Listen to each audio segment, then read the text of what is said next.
Rain forest বা অতিবৃষ্টি অরণ্য হচ্ছে সেই সকল অরণ্য যেখানে সারা বছর প্রচুর বৃষ্টিপাত হয়।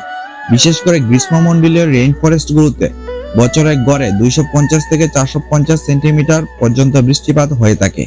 পৃথিবীর রত্ন বা পৃথিবীর বৃহত্তম ঔষধালয় বলা হয়ে থাকে এই গ্রীষ্মমণ্ডলীয় রেইন ফরেস্টগুলোকে। কর্কটক্রান্তি রেখা ও মকরক্রান্তি রেখার মাঝখানে নিরক্ষীয় অঞ্চলে মূলত বেশিরভাগ রেইন ফরেস্ট অবস্থিত।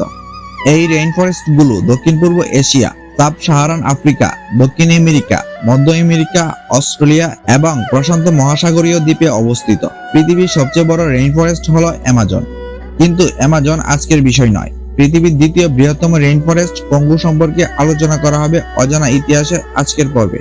অজানা ইতিহাস চ্যানেলে নতুন হয়ে থাকলে অনুরোধ করব চ্যানেলটি সাবস্ক্রাইব করে বেল বাটনটি অন রাখুন।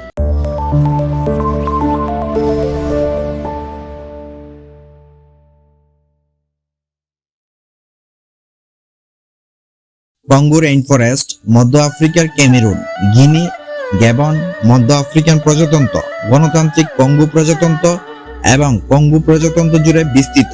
পৃথিবীর সকল রেইন ফরেস্টের সম্মিলিত আয়তনের 18% কঙ্গো রেইন ফরেস্ট, যার আয়তন 1.5 মিলিয়ন বর্গ মাইল।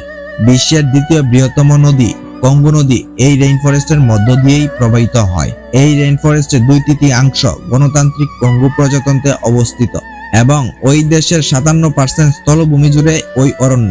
সুবিশাল জীববৈচিত্র্য এবং আফ্রিকার লাখ লাখ লোকের জীবিকার যোগান দেওয়ার কারণে এটি অনেক বেশি গুরুত্বপূর্ণ। বিশেষ করে গণতান্ত্রিক কঙ্গো প্রজাতন্ত্রের 2/3 লোক এই রেইন ফরেস্টের উপর নির্ভর করে তাদের খাবার, আশ্রয় এবং ঔষধের জন্য।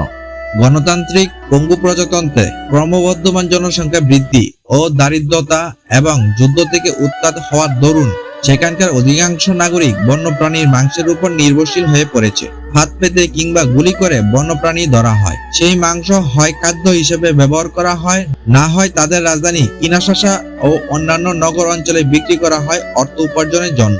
কাঠ সংগ্রহকারী ও খনি খননকারী কোম্পানিগুলো রেইন ফরেস্টের একটা বিরাট অংশ পরিষ্কার করে রাস্তা বানানোর বদৌলতে শিকারীরা এখন অরণ্যে এমন গহীন জায়গায় পৌঁছাতে সক্ষম যেখানে তারা আগে যেতে পারত না। এর ফলে গরিলা ও বানরের মতো অনেক প্রাণীর সংখ্যা কমে যাচ্ছে রাতারাতি। অ্যামাজন কিংবা ইন্দোনেশিয়ান রেইন ফরেস্টের তুলনায় বৃক্ষ নিধনের হার এখানে অনেক কম হওয়া সত্ত্বেও কঙ্গো রেইন ফরেস্টের ইকোসিস্টেম অনেক দুর্বল হয়ে পড়েছে। বাণিজ্যিকভাবে কাঠ সংগ্রহ, কৃষিকাজের জন্য বন উজাড়, গাছ কেটে রাস্তা তৈরি এবং স্থানীয় লোকজনের মধ্যে দ্বন্দ্বের কারণে, যার ফলে বনজ সম্পত্তি অনেক কমে গিয়েছে এবং বন্যপ্রাণীর মাংসের ব্যবসা অনেক বেড়ে গিয়েছে। কঙ্গো যুদ্ধ শেষ হওয়ার 1 বছর পর 2004 সালে সরকার দেশের অর্থনীতিকে শক্তিশালী করার লক্ষ্যে এবং অনেক লোকের কর্মসংস্থানের ব্যবস্থা করার জন্য সেখানে বাণিজ্যিকভাবে কাঠ সংগ্রহের পরিমাণ বাড়ানোর ঘোষণা দেয়। গ্রিনপিসের মতে রেইন ফরেস্টের 50 মিলিয়ন হেক্টর অঞ্চলকে কাঠ সংগ্রহের জন্য বরাদ্দ করা হয়েছে, যার মধ্যে 20 মিলিয়ন হেক্টর শুধু গণতান্ত্রিক কঙ্গো প্রজাতন্ত্রের মধ্যে পড়ে। United nation food and agriculture অর্গানাইজেশনের দেয়া তথ্য মতে 1990 থেকে 2000 সালের মাঝে মধ্য আফ্রিকার প্রায় 91,000 বর্গ কিলোমিটার রেইন ফরেস্ট হারিয়েছে বৃক্ষ নিধনের কারণে। অনুমান করা হচ্ছে 2030 সাল নাগাদ কঙ্গো রেইন ফরেস্টের 30% বিলীন হয়ে যাবে যদি না বৃক্ষ নিধনের পরিমাণ নিয়ন্ত্রণ করা হয় বা বাণিজ্যিক কাঠ সংগ্রহ কমানো হয়।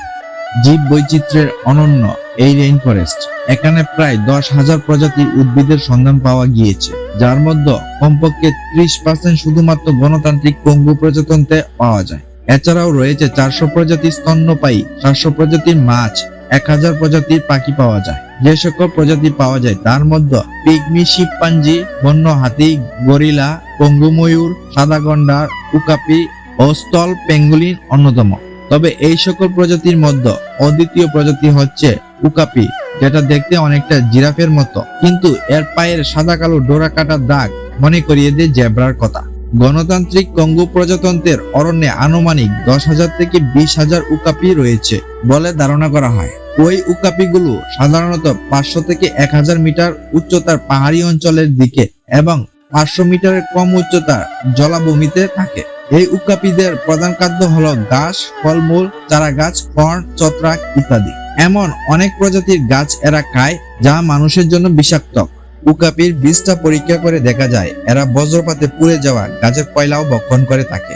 এছাড়াও মাঠ পর্যবেক্ষণ করে জানা যায় এদের শরীরে খনিজ ও লবণের চাহিদা প্রাথমিকভাবে পূরণ হয় আশেপাশের নদী ও ঝর্ণার লবণাক্ত সালফারযুক্ত লালচে কাদা থেকে। এছাড়াও রেইন ফরেস্টের অনেক বড় একটা অংশ জুড়ে বিচরণ করছে মাংসাশী আফ্রিকান চিতাবাঘ। নির্জনবাসী, শক্তিশালী ও কৃত প্রগতির এই চিতাবাঘ টিকটিকি থেকে শুরু করে পাখি, কৃষ্ণসার, মহিষের বাছুর পর্যন্ত সবকিছু শিকার করে। চিতাবাঘের চেয়ে আকারে ছোট কিন্তু অনেক ভয়ানক আরেকটি মাংসাশী প্রাণী হলো আফ্রিকান সোনালী বিড়াল। এই বিশালদেহী বিড়াল পাখি, বানর এবং ছোট ছোট কৃষ্ণসার শিকার করে থাকে। এই অরণ্যে অন্যান্য মাংসাশী প্রাণীগুলো হলো গলায় চুপচুপ দাগযুক্ত নখবিহীন বুদর, আফ্রিকান ও পাম গন্ধগুকল এবং নুকল। এই রেইন ফরেস্টের গাছের ঘন পাতার সামিয়ানায় বাস করে কালো কলম্বাস বানর, যারা তাদের লাফ দেওয়ার অসাধারণ পারদর্শিতার জন্য বিখ্যাত। এরা আফ্রিকার অন্যতম সংকটাপন্ন বানর প্রজাতি। কঙ্গো রেইন ফরেস্টের কিছু কিছু জায়গার গাছপালা এত বেশি ঘন যে সেখানে এখনো পর্যন্ত কোনো মানুষের পায়ের ছাপ পড়েনি। এই অরণ্যের সবচেয়ে ঘন জায়গায় সূর্যের আলো মাত্র 1% পৌঁছতে পারে। আন্তর্জাতিক ক্যান্সার ইনস্টিটিউট এই রেইন ফরেস্টে আনুমানিক 1400 প্রজাতি উদ্ভিদের খোঁজ পেয়েছে, যা ক্যান্সারের প্রতিকার হিসেবে কাজে লাগানো যেতে পারে বলে মনে করা হচ্ছে। এখানে লিয়ানাস নামে এক প্রকার গুল জাতীয় উদ্ভিদ পাওয়া যায়, যা দেখতে শিরার মতো এবং 3000 ফুট পর্যন্ত লম্বা হয়ে থাকে। সেগুন কাঠ এই অরণ্যে অনেক বেশি দেখা যায়। সেগুন গাছগুলো 154 ফুট পর্যন্ত লম্বা হয়ে থাকে। কাঠ হিসেবে সেগুন গাছের চাহিদা অনেক বেশি এবং এটি বন উজাড়ের অনেক বড় একটা কারণ। প্রায় 50,000 বছর যাবৎ মানুষজন বসবাস করে এই অরণ্যে।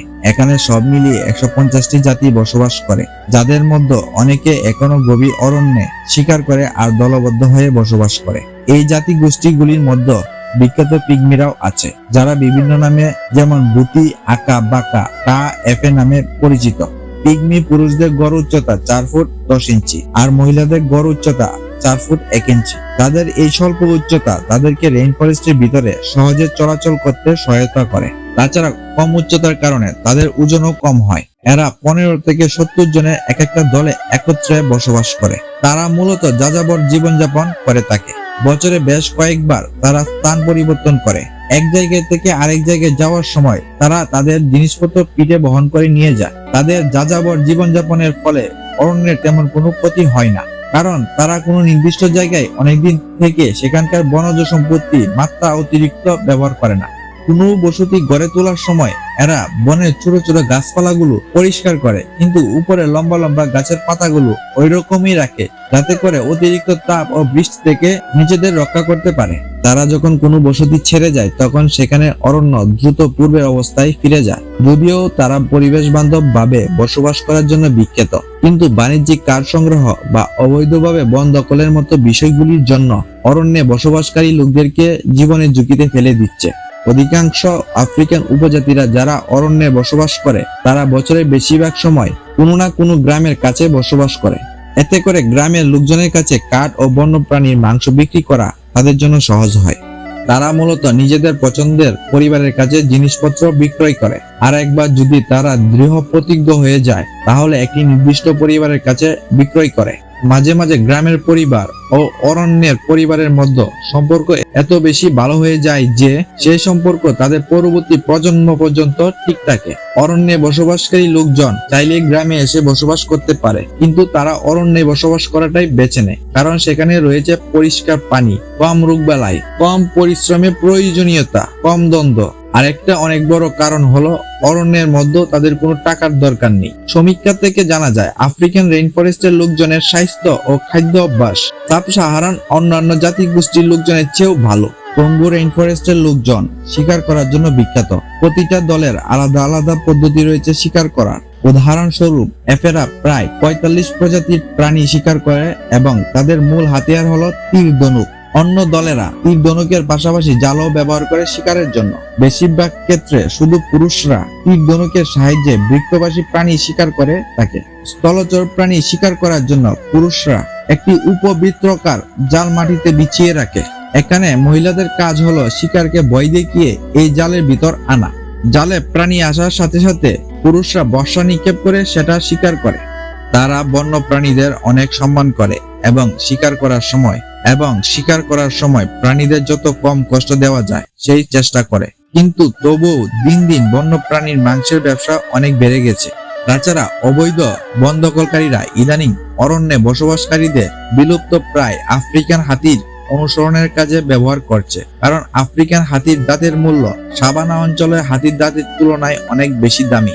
অতুলনীয় জীববৈচিত্র্য আর হাজার হাজার প্রজাতির আবাসস্থল কঙ্গু অরণ্যের সংরক্ষণ অত্যন্ত জরুরি, বিশেষ করে মধ্য আফ্রিকার জনগণ ও প্রাণীকুল যার খাদ্য ও আশ্রয়ের জন্য এই অরণ্যের উপর নির্ভরশীল। বর্তমানে কঙ্গু প্রজাতন্ত্রে 16% ভূমি সরকারি রক্ষণাবেক্ষণে আছে এবং সেখানে কিছু প্রজাতির প্রাণী যেমন পশ্চিমা স্থলভূমির গরিলা সংখ্যা বেড়ে দাঁড়িয়েছে 1,25,000-এ। 2008 সালে কঙ্গু প্রেসিডেন্ট ইউরোপীয় ইউনিয়নের সাথে একটি চুক্তি স্বাক্ষর করে ওই রেইনফরেস্টকে বৃক্ষ নিধনের প্রভাব থেকে রক্ষা করার জন্য। গণতান্ত্রিক কঙ্গু প্রজাতন্ত্রে 8% ভূমি সংরক্ষণ করা আছে এবং পরিকল্পনা আছে এর পরিমাণ 10 থেকে 15%-এ উন্নতি করার। গ্যাবনের 80% জুড়ে এই রেইনফরেস্ট অবস্থিত। ক্যামেরুনে 8% বর্তমানে সংরক্ষিত, কিন্তু দুর্বল আইন প্রয়োগকারী ও জনবলের অভাবে এখানে রেইনফরেস্ট সংরক্ষণ করা ক্যামেরুন সরকারের জন্য বেশ দুরূহ ব্যাপার। এছাড়াও গিনিতে 16.8% এবং মধ্য আফ্রিকায় 16.6% সংরক্ষিত আছে। এছাড়াও জাতিসংঘ রেইনফরেস্টের 5টি জাতীয় উদ্যানকে বিশ্ব ঐতিহ্য হিসেবে ঘোষণা করেছে। কিন্তু এসবের বাইরেও অনেক বড় একটা ঝুঁকি এই অরণ্যের লোকজনের জন্য সৃষ্টি করছে এখানকার কাঠ সংগ্রহকারীরা। কারণ এরা এখানে বাণিজ্যিকভাবে কাঠ কাটতে এসে উপজাতিদের মধ্যে টাকা, তামাক, মারিজুয়ানার মতো জিনিসের পরিচয় করিয়ে দিচ্ছে, যা এখানকার জাতি গোষ্ঠীগুলির সহজ সরল জীবনকে জটিল করে তুলেছে এবং সেখানে শান্তি বিনষ্ট করছে। বন ও বন্যপ্রাণী সংরক্ষণের পাশাপাশি এসব দিকেও কর্তৃপক্ষের নজর দেওয়া উচিত অতি সত্বর। আজকের ভিডিও এই পর্যন্তই। ভিডিও কেমন লাগলো অবশ্যই কমেন্ট বক্সে জানাবেন। ভিডিও ভালো লাগলে লাইক, কমেন্ট, শেয়ার করতে ভুলবেন না। আজকের মতো বিদায় নিচ্ছি। সবাই ভালো থাকবেন, সুস্থ থাকবেন। আল্লাহ হাফেজ।